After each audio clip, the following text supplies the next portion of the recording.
And can you, by no drift of conference, get from him why he puts on this confusion, grating so harshly all of his days of quiet, with turbulence and dangerous lunacy? He does confess he feels himself distracted, but from what cause he will by no means speak. Nor do we find him forward to be sounded, but with a crafty madness keeps him aloof. When would he bring him on the same confession of his true state? Did he receive you well? Most like a gentleman. But with much forcing of his disposition. Regard of question, but of our demands, most free in his reply. Did you assay him to any pastime? Madam, it so fell out that certain players we overtook on the way. Of these we told him, and there did seem in him a kind of joy to hear of it. They have order to play before him. And he beseeched me to entreat your majesties to hear and see the matter. With all my heart, and it do much content to me to hear him so inclined.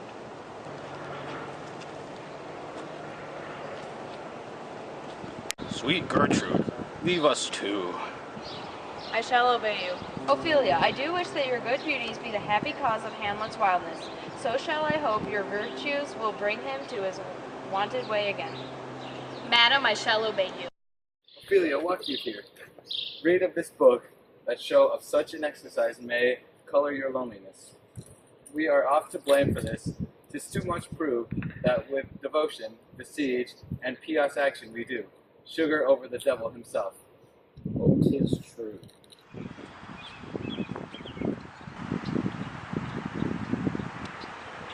Good my lord, how does your honor for this many a day? I humbly thank you well.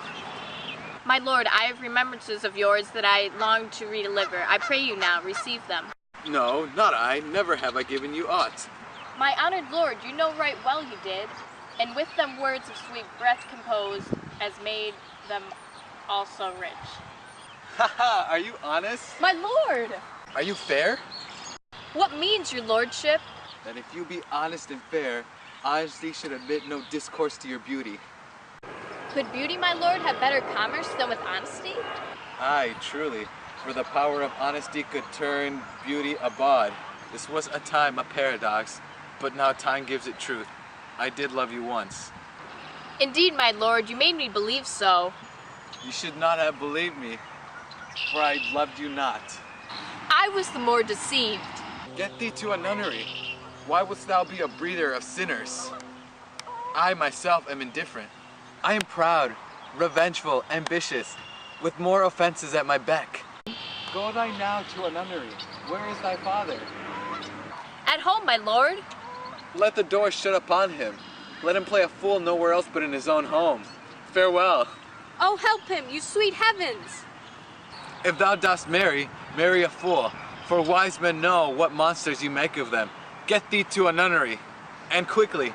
Farewell. Oh, heavenly powers, restore him! To be or not to be? That is the question.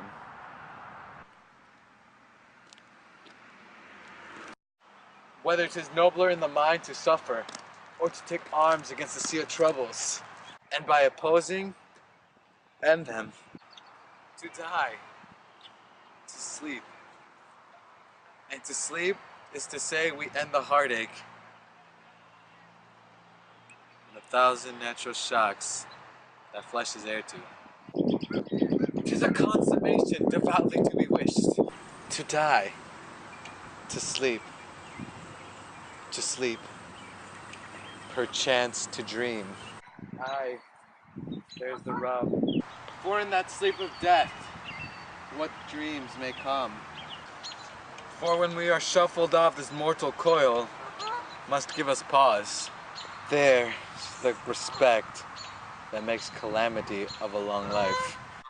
For who would bear the whips and scorns of time, the oppressor's wrongs, the proud man's contumely, the pangs of despised love, the law's delay, the insolence of office, and the spurns that patient merit of the unworthy takes when he himself mightiest quietus make. Who would fardels bear to grunt and sweat under a weary life, but that the dread of something after death. The undiscovered country, from whose bourne no man returns, puzzles thy will, and makes us rather bear those ills we have than fly to others that we know not of.